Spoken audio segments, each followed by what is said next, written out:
Assalamualaikum warahmatullahi wabarakatuh. Alhamdulillah, wassalatu wassalamu ala rasulillah wa ala alihi wa sahbihi wa man wala wa la hawla wa la quwata illa billahi amma ba'd. Allahumma inna nas'aluka ilman nafi'a wa rizqan tayyiba wa amalan mutaqabbala.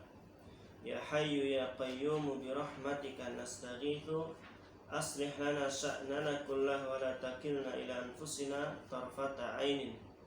Allahumma aslih lana diniyal ladhi huwa ismatu amrina wa aslih lana dunyaya allati fiha ma'asuna wa aslih lana akhiratil lati fiha ma'aduna waj'alil hayata ziyadatan lana fi kulli khairin waj'alil mauta rahatan lana min kulli syarrin. Amma ba'd. Baik anak-anakku yang semoga Allah Subhanahu wa taala muliakan, kita lanjutkan materi kita di pelajaran Kurdis kelas 5. Baik, silakan semuanya buka pelajaran Kurdis bab yang ke-6 halaman 21. Silakan sambil dilihat bukunya, sambil disimak videonya. Baik, langsung saja agar tidak panjang videonya. Tafsir surat Al-Kafirun. Perhatikan. Kita baca dulu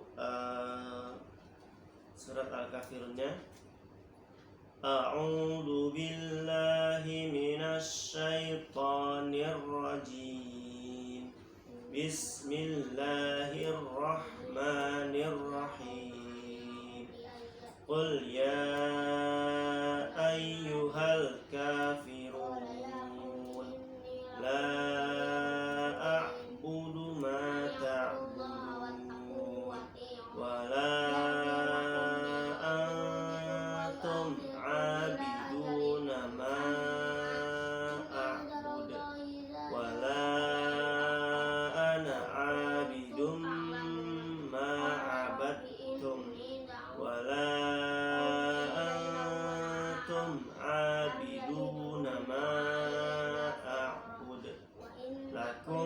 dinukum waliyadin. Baik, saya bacakan dulu artinya atau sambil dijelaskan sedikit tentang surat Al-Kafir. Bismillahirrahmanirrahim. Dengan menyebut nama Allah yang Maha Pengasih lagi Maha Penyayang. Kata Allah, Qul ya ayyuhal kafirun. Katakanlah, maksudnya Rasulullah Shallallahu Alaihi Wasallam disuruh mengatakan kepada orang-orang kafir Quraisy, ya, hai orang-orang kafir, la a'budu ma ta'budun. Aku tidak akan menyembah apa yang kamu sembah. Rasulullah disuruh mengatakan kepada orang-orang kafir, aku tidak akan menyembah apa yang kamu sembah. Sampai kapanpun, sampai kita mati, haram bagi kita menyembah kepada selain Allah Subhanahu wa ta'ala. Ya, karena Allah lah yang menciptakan kita, Allah lah yang menghidupkan kita, Allah yang memberikan kita rizki, memberikan kita makan, tempat tinggal di dunia ini, memberikan segalanya yang ada. Ini Allah yang menciptakan, maka kita wajib beribadah hanya kepada Allah, bukan kepada selainnya. Yang lainnya itu hanya makhluk sama seperti kita. Dia pun ada yang menciptakan, yaitu Allah Subhanahu wa ta'ala. Jadi sampai kapanpun, kata Allah, menyuruh Rasulullah untuk mengatakan kepada orang-orang kafir saat itu, aku tidak akan menyembah apa yang kamu sembah. Wala antum abiduna ma a'bud. Dan kamu bukan penyembah ilah yang aku sembah. Kalian pun, ya, bukan penyembah ilah itu sesembahan. Dan kamu bukan penyembah sesembahan yang aku sembah. Artinya kalian pun orang kafir, ya, tidak menyembah Tuhanku. Kalian menyembah selain Allah Subhanahu wa ta'ala, ya, berupa patung-patung, berupa berhala-berhala, ya, yang mana kalian sembah. Kalian pun selama masih menyembah patung-patung tersebut, tidak berhak menyembah Allah Subhanahu wa ta'ala. Karena Allah haram disekutukan atau disamakan atau disejajarkan dengan makhluknya. Wala ana abidum ma abattum.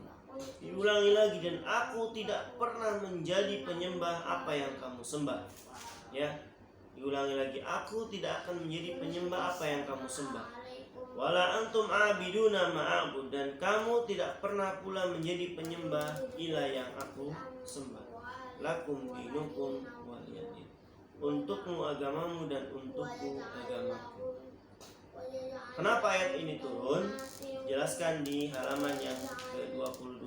Silakan semuanya dilihat halaman ke-22. Kandungan surat.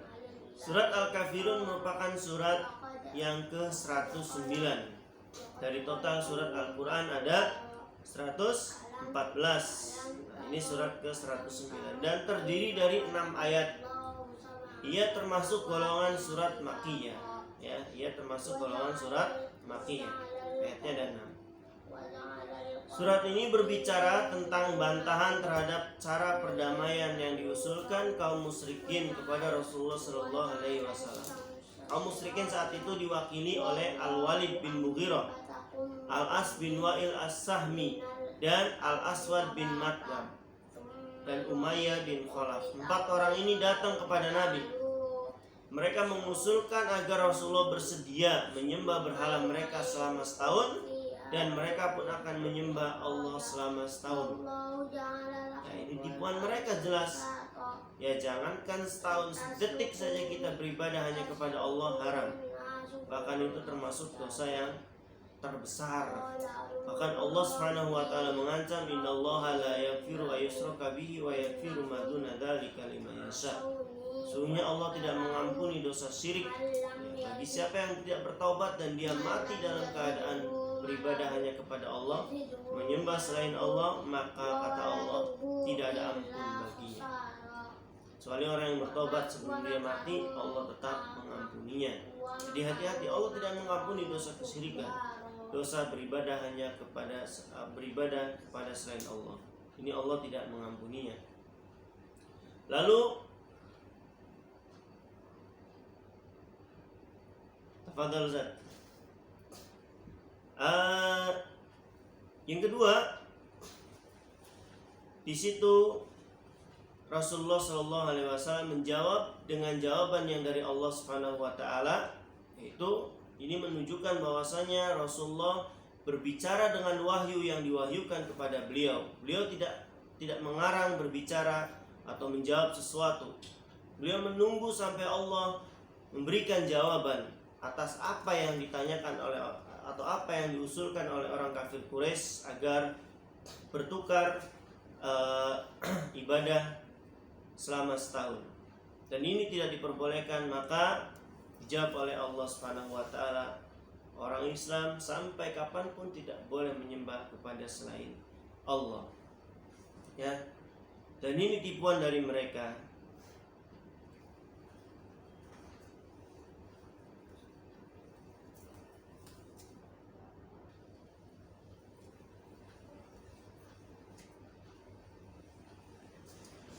Baik, kita lanjutkan materinya. 4 orang tadi mengusulkan kepada Rasulullah untuk bertukar Tuhan selama setahun. Saya ulangi, jangankan setahun, sedetik saja kita beribadah kepada Allah, ini tidak diperbolehkan. Dan haram hukumnya kita beribadah kepada selain Allah. Ya. Baik. Ataupun usulan-usulan mereka, misal bertukar ucapan selamat, ya. Misal hari raya kita mereka mengucapkan selamat, nanti hari raya mereka kita mengucapkan selamat, tidak. Ya. Tidak ada di dalam agama kita bertukar-tukar ajaran seperti itu atau mengucapkan selamat. Yang namanya mengucapkan selamat, selamat. Ya, berarti kita mengucapkan, mendoakan mereka dengan keselamatan. Dan ini tidak diperbolehkan untuk agama kita. Mereka mengusulkan agar Rasulullah bersedia menyembah berhala mereka setahun dan mereka akan menyembah Allah selama setahun lagi. Maka diturunkanlah surat Al-Kafirun ini sebagai bantahan atas usulan mereka. Rasulullah saat itu tentu belum bisa menjawab. Baru setelah turun ayat ini, Rasulullah membacakan di hadapan orang-orang kafir bahwasanya tidak akan menyembah Tuhan mereka sampai kapanpun. Begitupun mereka, selama mereka masih menyembah Tuhan-Tuhan selain Allah, maka mereka tidak boleh menyembah Allah Subhanahu wa ta'ala. Harus dihilangkan sembahan selain Allah atau tandingan-tandingan selain Allah, baru setelah itu mereka silahkan beribadah hanya kepada Allah dengan cara bersyahadat dahulu masuk Islam. Melalui surat ini Rasulullah diperintahkan untuk menjawab usulan mereka, wahai orang-orang musyrik, aku tidak akan menyembah apa yang kalian sembah, dan kalian tidak pula akan menyembah apa yang aku sembah. Aku pun bukanlah penyembah apa yang kamu sembah, dan kalian pun bukan penyembah apa yang aku sembah. Maka biarlah untuk kalian agama kalian, untuk agama. Silakan ajaran kalian kerjakan sendiri, dan agama saya kerjakan sendiri. Ya, tidak ada pertukaran Tuhan, apalagi pertukaran ibadah. Ya, misalkan seminggu kita umat Islam pergi ke tempat ibadah mereka, nanti minggu depannya mereka pergi ke masjid-masjid kita, nggak boleh. Ya, ini tidak diperbolehkan dalam agama kita. Lakum dinukum, untukmu agamamu dan untukku agamaku. Usulan mereka itu, dan Allah Maha Tahu, Allah punya nama Al-Alim, Allah Maha Tahu, Allah Maha Berilmu. Usulan mereka itu sebenarnya hanya tipu daya belaka, hanya bohongan. Ya, bohongan mereka mau menyembah Allah. Nanti umat Islam menyembah patung, tahun depannya mereka nggak akan menyembah Allah. Ini hanya tipuan mereka. Akan tetapi Allah Maha mengetahui semua rencana mereka. Dan apabila ada orang non-muslim bertanya dan mengajakmu menyembah Tuhan mereka, maka jawablah dengan jawaban Rasulullah SAW kepada orang-orang musyrik tersebut. Itu kita bacakan surat Al-Kafirun kepada mereka, bahwasanya sampai kapanpun kita tidak akan menyembah Tuhan-Tuhan mereka, dan mereka pun bukan penyembah Allah kita. Baik, ini harus tegaskan kepada mereka. Ingin bertukar ajaran atau bertukar tadi ucapan selamat, sekedar ucapan selamat, tidak diperbolehkan dalam agama kita. Baik, nanti evaluasinya seperti biasa, kalian kerjakan lalu difoto ya dan dikirimkan ke Ustaz. Baik, saya akhiri dengan subhanakallahumma bihamdik, asyhadu an la ilaha illa anta, astaghfiruka wa atubu ilaik. Assalamualaikum warahmatullahi wabarakatuh.